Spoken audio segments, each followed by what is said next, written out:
Good afternoon, folks. Welcome to the Rangers Review pre-match briefing here in the Ibrox press room ahead of Rangers versus St Mirren in the Scottish Premiership. Rangers return to league action today, obviously having been in Champions League action in midweek. They're down playing Liverpool on Tuesday night. They've got Liverpool again here at Ibrox in midweek. I believe it's Wednesday instead of Tuesday next week. So a few changes made to the team with that in mind. But in isolation, today is a big game because it always is at home. Rangers currently trailing behind in the title race, and I think, as has been the case for a number of weeks now, it's important that they put on a good performance as well as a good result to kind of build on last week's win against Hearts. And although there's no shame in losing to a team of Liverpool's quality, of Liverpool's financial resources, I think there was a little bit of discontent after the 3 match days in the Champions League that Rangers haven't been able to, apart from that opening 45 minutes against Napoli, really equip themselves. And as I say, I think it can never hurt to have a good home domestic performance as well as a result. So I'll run through the Rangers team starting first. It's Alan McGregor in goals, James Tavernier, Connor Bolton, Ben Davies, and Borna Barris as your left back. There was some conversation, would this be the time for Ridvan Yilmaz to get his chance? It's not. Ben Davies does continue next to Connor Bolton. Hopefully that's the start of a long-term partnership. A bit harsh as well on Leon King, you have to say, who's on the bench, who I thought did really well. Penalty aside, for an 18-year-old going into a game of that magnitude, of that expectation against the front four of Liverpool's capability, but he is on the bench. And sitting in front of them, it's probably going to be John Lundstram with Ryan Jack a little bit higher. That's a midfield pairing that Van Bronckhorst has played quite a lot since Ryan Jack came back from his injury issues at the start of the year. Scott Arfield probably be at number 10, and then you've got Fashion Sakala, Ravi Matondo, and Antonio Cholak. I'm going to predict there's going to be Sakala off the right, purely because that was the case when he came off the bench on Tuesday against Liverpool. It was him off the right and it was Matondo off the left. Sakala played off there last season. He's the main talking point, I guess, his inclusion, because he's not started at all this season. He's hardly had any minutes up until he came on against Liverpool, bar the League Cup, and I think one substitute appearance at one point as well.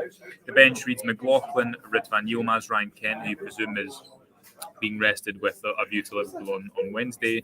Glenn Kamara, James Sands, who returns from the suspension, Alfredo Morelos, Scott Wright, Leon King, and Malik Tillman. Slightly surprised Tillman's not in the team. I know he didn't have a good game. I think we're all critical of him on the Rangers Review for that performance, but you've not got much depth at number 10 at the moment whatsoever, do you? And it seems a little bit strange to me that he's not being given games like this to blood themselves into, because I thought at the start of the season these are the types of games they actually added quite a lot at number 10 in behind the central strikers. I'll take you through the St Mirren team as well. They go with Carson, Gallagher, Gogic, Dunn, Fraser, Bacchus, Erahon, O'Hara, Tanzer, Main, and Grieve.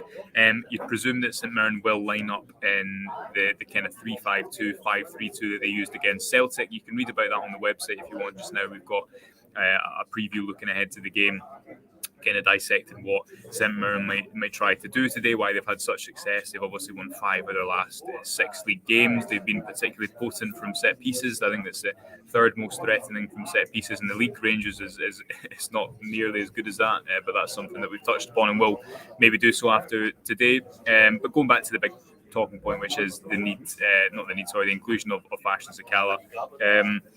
Sakala's obviously been a bit of a not a divisive figure, because he seems like the nicest guy in the world, but his inclusion in the team has always been relatively divisive, because on one hand you have people who say, look, he's not got the game intelligence or the technicality to be a key player for Rangers, and then I guess people who would stand up for him would say, well, look at his goal return. I've not got it in front of me, but his goals per 90 minutes was certainly one of the best in the team last season. And at the end of the day, that's what Rangers have lacked. If you think of the last game, here against Dundee United, which was a 2-1 win back in, it was before the international break. The four playing behind Antonio Cholak, which was Ryan Kent, Charlie McCann, Scott Arfield, and Ryan Jack. I think the only player there that's dynamic, that's going to beat a man, is Ryan Kent. I think the positive today is that Rangers do have 2 wide players who can stretch the pitch, try and stretch that deep St Mirren defence, and hopefully with the inclusion of Sakala in there. Obviously, we know that Scott Arfield has that goal threat. He's played a lot of football recently, so we'll see if he can kind of maintain that. And Antonio Cholak, who you put a lot of money on him continuing his scoring record today. Obviously, he's averaging 1.23 goals per 90 on the minutes he's played in the Scottish Premiership so far. He's had a fantastic start to life at Rangers, and he'll be hoping he can continue that today.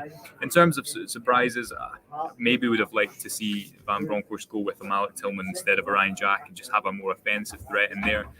In my opinion, Rangers' best domestic home performance was against Ross County when it was Tillman and Lawrence, and they didn't overcompensate on the numbers they needed behind the ball. Rangers, they went for it. They had a lot of people in the box, players going ahead of the ball instead of always coming back to the ball.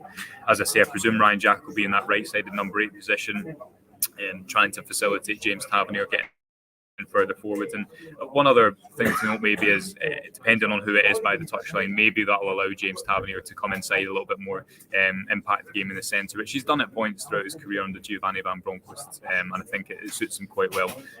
But there is your Rangers team. Just a reminder, it's McGregor, a back four of Tavernier, Bolton, Davies and Barisic, and midfield 3 we'll say of Lundstrom, Jack and Arfield, a front 3 of Sakala, Matondo and Cholak. We'll leave it there for the moment. I'm going to get up to the gantry, but we will of course keep you up to date throughout, whether you're at Ibrox or at home. Follow me on Twitter and the Rangers Review on Twitter. Until then, we will speak to you after the game.